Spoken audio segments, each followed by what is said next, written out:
Hi everyone, welcome back to my YouTube channel and I'm your storyteller Nisha Verma. So I am my story I love my boss start करते हैं ठीक है. So last part में हमने देखा था कि जो अकीरा और रिया हैं, इनकी जो लव स्टोरी थी वो कैसे स्टार्ट हुई थी और उनका कुछ बहुत प्यारे मोमेंट्स हमने देखे थे. सो अब आते हैं हम प्रेजेंट टाइम में. यहाँ जो राधिका थी, वो पूछती है अकीरा से कि जब तुम दोनों के बीच सब कुछ इतना सही था, तो एकदम से ऐसा क्या हुआ जो तुम दोनों के बीच इतनी नफरत पैदा हो गई? आखिर ऐसा भी क्या हो गया कि तुम दोनों के बीच जो प्यार था, वो एकदम से उस पे पानी फिर गया? लाइक जिस हिसाब से तुम्हारी लव स्टोरी स्टार्ट हुई थी, हमें तो यही लगता है कि अब तक तो बहुत प्यारी चलनी चाहिए थी. यहाँ अब जो अकीरा थी, वो कहती है कि जब हमारा कॉलेज ख़त्म होने वाला था, बस हमारे एग्ज़ाम्स ऑलमोस्ट ओवर हो गए थे और लाइक इतना नहीं था हमारा कॉलेज टाइम ज़्यादा. लेकिन उसी ड्यूरेशन में रिया के घर पर शायद पता लग गया था हम दोनों के रिलेशनशिप के बारे में, और मिस्टर सुधीर राय का, जो कि रिया के डैड हैं, उन्हें हमारा रिश्ता नहीं पसंद था. और रिया और मैंने सोचा था कि जैसे ही कॉलेज हमारा ख़त्म होगा, हम दोनों यहाँ से भाग जाएंगे. मेरे को कनाडा से अपनी स्कॉलरशिप लेनी है, वहाँ जाके आगे की एजुकेशन अपनी लेनी है. तो हम दोनों वहीं पे जाके शिफ्ट हो जाएंगे और मैं अपनी बाकी की जो बिजनेस स्टडीज़ हैं वो वहाँ पे कर लूँगी. पर मैं रिया को समझा रही थी कि अगर वो मेरे साथ जाएगी तो शायद ये उसके लिए सही नहीं होगा. तो मैं उससे बोल रही थी कि वो यहाँ पर रुके और अपनी फैमिली का ध्यान दे. जब मैं वापस आऊँगी तो हम दोनों का तो रिलेशनशिप ऐसे ही कंटिन्यू रहेगा. पर यहाँ जो रिया थी वो कहती है कि नहीं, कि मैं तुम्हारे बिना नहीं रह सकती एक सेकंड भी. इसलिए जो हकीरा थी, वो भी अब रिया की बात मान जाती है. होता है ना कि ठीक है, अगर तुम यहाँ पे खुश नहीं हो, तुम्हें मेरे साथ ही रहना है, तो कोई बात नहीं, तुम चलो मेरे साथ, मुझे कोई प्रॉब्लम नहीं है. जो अकीरा थी, वो अपने घर पर बात करती है. कॉलेज ख़त्म होने के बाद वो अपने घर पर बात करती है अपनी मॉम से, डैड से. पर उसकी मॉम तो पहले से उसको नहीं समझना चाहती थी. उनको लगता था कि ये सब गलत है, ये सब सही नहीं है और सोसाइटी एक्सेप्ट नहीं करेगी. तो वो तो पहले से इस चीज़ के खिलाफ थी. बट उसके डैड, वो समझते थे कि ठीक है, होता है ये सब भी, तो इट्स ओके. इसीलिए जो हमारी अकीरा है, उसने रिया को लेकर घर पर बात करी थी कि लाइक रिया और मैं, हम दोनों ने अपना प्लान बना लिया है कि हम दोनों कनाडा शिफ्ट होने जा रहे हैं. आगे की मेरे को अपनी बिज़नेस की जो स्टडीज़ है वो वहाँ से मेरे को करनी है. और मम्मी पापा, मैं अब कुछ बनकर ही वापस आऊँगी, ताकि मैं आप सबकी अच्छे से टेक केयर कर सकूँ और मैं इतनी कैपेबल हूँ कि मैं अपनी रिस्पॉन्सिबिलिटीज़ निभा सकूँ. इसलिए मुझे रिया के साथ कनाडा शिफ्ट होना है. वो ये चीज़ बोलती है अपने मॉम डैड से. पर शायद ये पहली बार था कि जो अकीरा के डैड हैं, वो उसे मना कर देते हैं. वो कहते हैं कि नहीं, तुम नहीं जाओगी, और वो लाइक इस बार वो परमिशन नहीं दे रहे थे. और उन्होंने सीधी बात बोली थी, अगर तुम गई इस घर से, तो इस घर से हमेशा के लिए सारे रिश्ते तोड़ कर जाना. तुम इस घर में वापस नहीं आओगी अगर तुम गई तो. और जो अकीरा की मॉम थी, वो कहती हैं कि बेटा, रिया एक अपर क्लास फैमिली से आती है, हम मिडिल क्लास लोग हैं. कल को वो हमारे घर में आ भी गई तो एडजस्ट कैसे कर पाएगी? उसका रहन सहन, हमारा रहन सहन बहुत अलग है, कैसे एडजस्ट करेगी वो? तो अकीरा बोलती भी है कि मॉम, रिया ऐसी नहीं है, वो हर चीज़ एडजस्ट कर लेगी. और वैसे भी आप तो उससे मिले थे ना, आपने खुद देखा था कि उसे पैसों से कुछ लेना देना नहीं है. वो हमारी तरह रह सकती है. प्लीज़ आप दोनों मान जाइए ना. मॉम डैड, प्लीज़ मेरे को जाने दीजिए, वो मेरा वेट कर रही होगी. मैं उसे प्रॉमिस करके आई हूँ कि मैं आऊँगी, मैं जा रही हूँ. और ये चीज़ बोल के वो टर्न करती है, अपना बैग उठाती है और घर से निकल जाती है. यस, वो घर से निकल जाती है. और उसके पीछे उसकी मॉम भी जाती है। यहाँ अकीरा तो अपना आगे की तरफ चली जाती है। ऑलमोस्ट वो आधे रास्ते पहुंच चुकी थी। अकीरा बाइक पर थी और उसकी जो मॉम थी, लाइक वो पीछे से आ रही थी। जो अकीरा थी वो मेन रोड की तरफ चल रही थी और उसकी मॉम पीछे से भागते हुए आ रही थी, बेटा सुनो, नहीं जाओ ऐसे। और वो सब पीछे से बोलते हुए आ रही थी, पर अकीरा ने नहीं सुना था। और वो अपनी जो बाइक की स्पीड थी उसे तेज करती है और वहाँ से निकल जाती है। यहाँ अकीरा की मॉम भाग रही थी रोड पर, और तभी एक गाड़ी से उनका एक्सीडेंट हो जाता है। यहाँ अकीरा ऑलमोस्ट रिया के पास पहुंचने वाली थी। वो बस उससे थोड़ा ही दूर थी। इतनी देर में उसके फ़ोन पर कॉल आता है कीर्ति का। यहाँ अकीरा कॉल पिक करती है। कीर्ति रोते हुए बोलती है कि दीदू प्लीज़ जल्दी आ जाओ, मॉम हॉस्पिटल में है, उनका एक्सीडेंट हो गया है। मॉम तब से बस आपको बुला रही है, प्लीज़ दीदू वापस आ जाओ प्लीज़, वरना मॉम को कुछ हो गया ना, मैं नहीं रह पाऊंगी दीदू, प्लीज़ आ जाओ आप। यहाँ जो अकीरा थी वो 1 मिनट के लिए नम हो गई थी वहाँ पे, क्योंकि उससे थोड़ा दूर उसका प्यार खड़ा है, जो कि शायद उसका इंतज़ार कर रही होगी। जिस जगह उसने उसको बुलाया था वो वहाँ पर उसका इंतज़ार कर रही होगी, ये बात अकीरा को पता थी। और अगर वो वापस ना ना जाए तो उसकी मॉम, उसकी फैमिली, मतलब उसके लिए यहाँ पे अभी चूज़ करना बहुत मुश्किल हो रहा था। बट वो सोचती है कि पहले मैं मॉम के पास जाऊँगी, और वो अपनी बाइक टर्न करती है और जितना जल्दी हो सकता है हॉस्पिटल के लिए निकल जाती है। और लाइक वो रास्ते में कई बार कॉल ट्राई करती है रिया को, लेकिन रिया को शायद गुस्सा आ रहा था या कुछ और, पता नहीं। वो कॉल पिक नहीं करती, वो एक भी कॉल पिक नहीं करती। यहाँ अकीरा जितना जल्दी हो सकता है हॉस्पिटल पहुँचती है, अपनी मॉम को देखती है, और वो अपनी मॉम के पास से फिर कहीं और जा नहीं पाती। उसकी मॉम आईसीयू में थी, डॉक्टर्स थे उनके पास। अकीरा अपनी बहन को थोड़ा संभालती है और वो रोए जा रही थी। कीर्ति यार उस टाइम बच्ची थी, वो रोए जा रही थी कि दीदू मम्मा ऐसे लग गई उनको, और वो लाइक बोल रही थी। अकीरा उसे समझा रही थी, बेटा कुछ नहीं होगा, वो ठीक हो जाएंगे, चुप के शांत हो। उसे चुप करा रही थी, बट अंदर से तो उसको भी डर लग रहा था। और ये सिचुएशन अकीरा के लिए बहुत टफ थी, बिकॉज एक तरफ उसके लिए उसकी मॉम है और दूसरी तरफ उसका प्यार, जो कि शायद इस मोमेंट में वो उसे समझा नहीं पा रही है कुछ भी। अकीरा ने उस दिन कई दफ़ा रिया को कॉल किए, बट रिया एक भी कॉल पिक नहीं करती और उसे लगता है कि शायद अकीरा नहीं आएगी, उसने धोखा दिया है। वो ये चीज़ सोचती है और उसके बाद वो चली जाती है। नेक्स्ट डे यहाँ जो अकीरा थी वो जाती है रिया के घर, और जैसे ही वो अंदर की तरफ जाती है, उसके डैड थे रिया के, तो वो उनसे पूछती कि अंकल जी रिया कहाँ है?" सो वो कहते कि बेटा रिया तो जा चुकी है यहाँ से। तो अकीरा पूछते कि वो कहाँ गई और ऐसे कैसे जा सकती है? तो वो कहते हैं कि बेटा वो तो अपने नानू नानी के पास अमेरिका जा चुकी है। और आप इतने हाइपर क्यों हो रहे हो, क्या हुआ?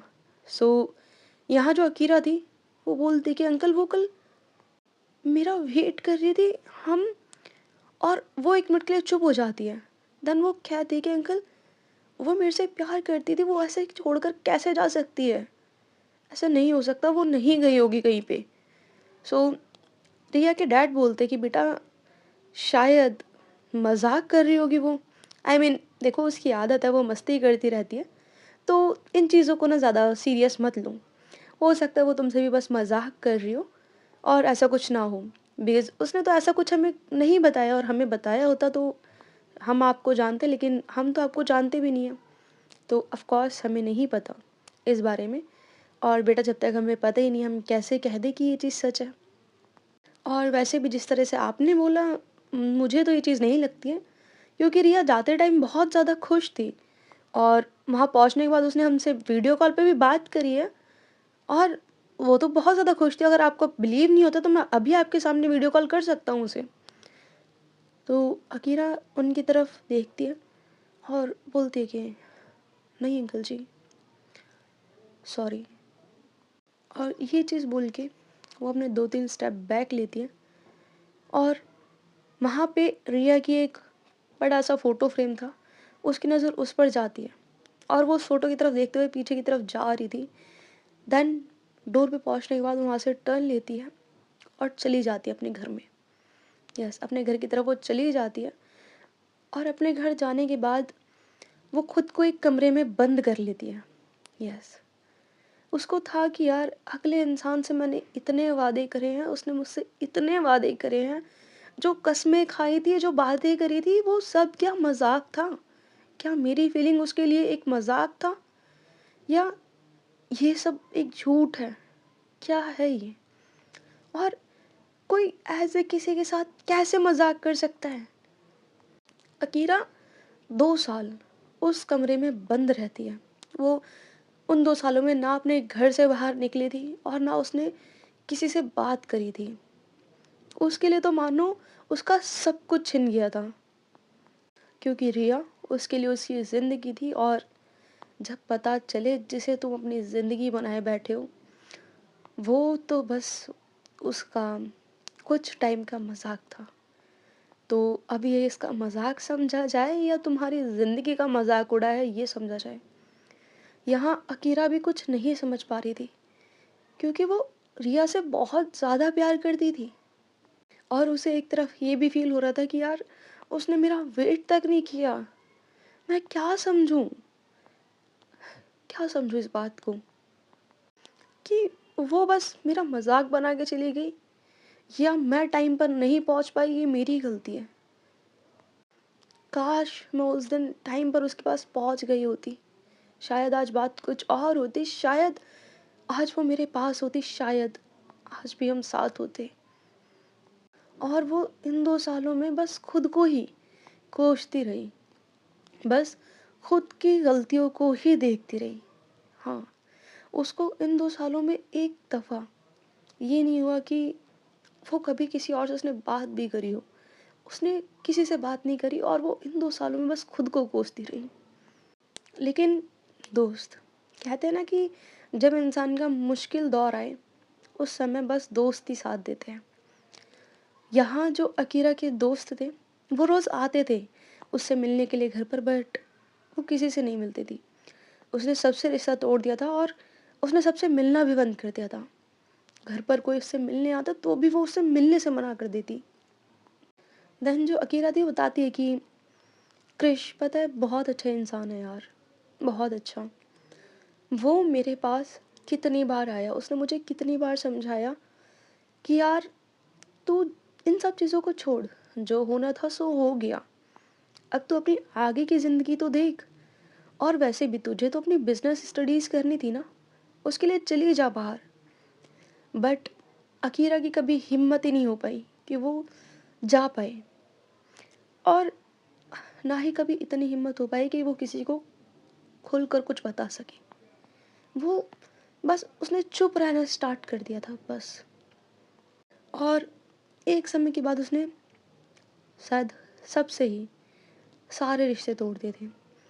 ना कोई दोस्त, ना कोई रिश्ता, ना किसी से कोई बात।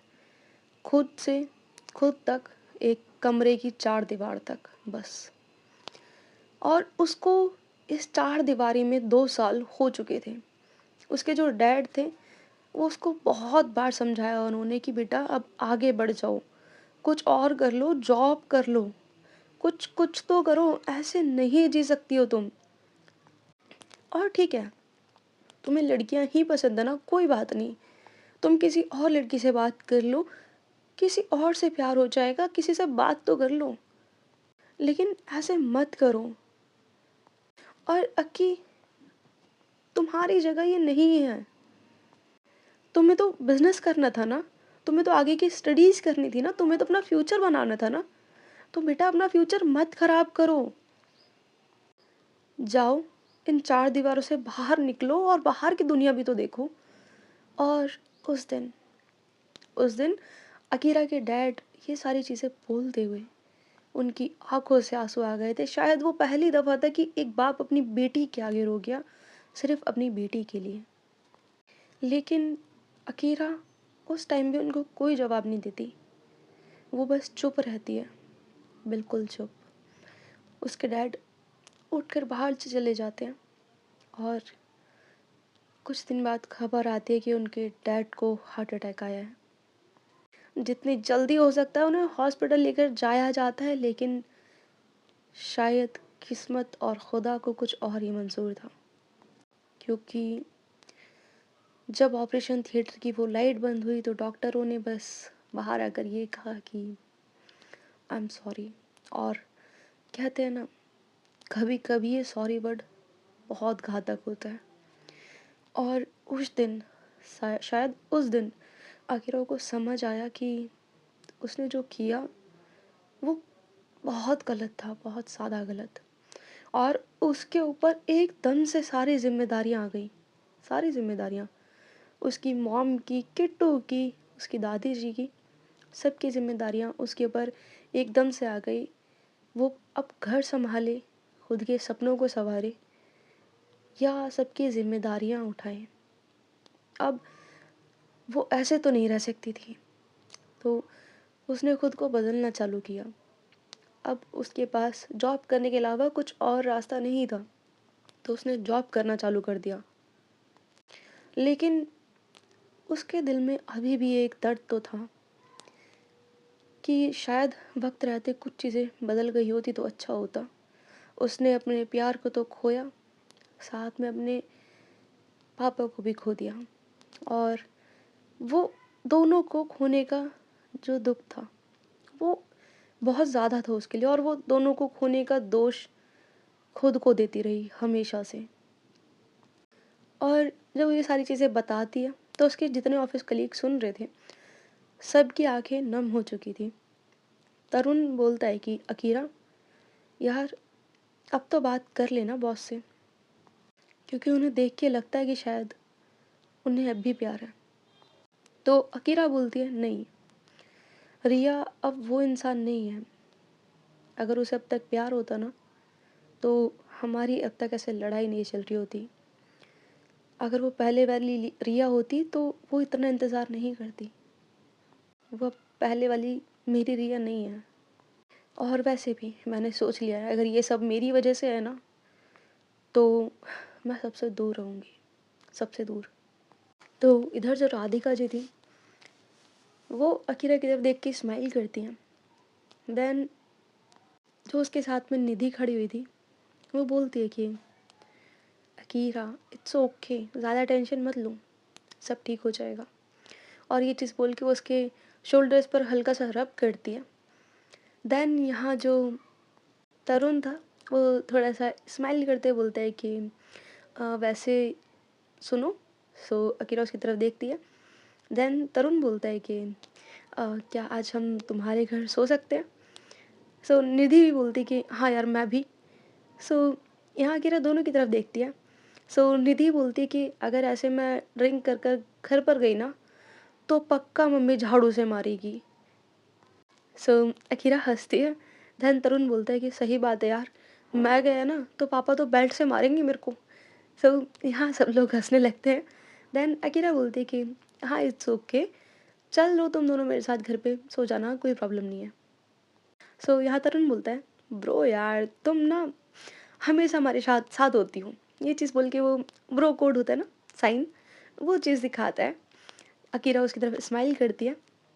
देन राधिका जी अक्की की तरफ देखती है और कहती है कि तुम ना सच में एक लॉयल इंसान हो, बहुत अच्छे इंसान हो। आज सच में यार तुम पर बहुत प्यार आ रहा है। अकीरा उनकी तरफ देखती है और थोड़ा स्माइल करती है। देन उसके बाद ये सब अपने अपने घर के लिए निकल जाते हैं। यहाँ दूसरी तरफ थोड़ा सा पीछे आते हैं टाइम में, दूसरी तरफ जो रिया थी वो काफ़ी काफ़ी काफ़ी ज़्यादा हाइपर हो रही थी। उसको अब बेचैनी हो रही थी। रिया बहुत परेशान हो रही थी और पीहू जैसे तैसे करके उसे उसके घर तक ले आती है। यस, उसे ले आती है। और रिया का एक ही सवाल, पीहू उसके डैड को क्या हुआ है, मुझे क्यों नहीं पता कुछ भी। आखिर क्यों किसी ने नहीं बताया मुझे। मुझे अक्की से बात करनी है, प्लीज़ मुझे उसके पास ले चल, मुझे अक्की से बात करनी है। अक्की के डैड के बारे में मुझे किसी ने बताया क्यों नहीं। और वो ये चीज़ बार बार बोले जा रही थी। यहाँ जो बाकी उसके फ्रेंड्स थे, कृष, रोहन, कॉलेज वाली उनके फ्रेंड सुनीता, सब लोग थे। तो जो रिया थी वो उनसे ही बोलती कि तुम लोग तो पास्ट में उसके टच में थे ना, तुम लोग मेरे टच में भी थे, तो तुम लोगों ने क्यों नहीं बताया मुझे? सो क्रिश बोलता है कि रिया, शांत हो जाओ। और अकीरा से ना हमने बहुत टाइम पहले बात करी है, कॉलेज ख़त्म होने के 2 साल बाद उसके डैड को हार्ट अटैक आ गया था, जिसकी वजह से उनकी डेथ हो गई।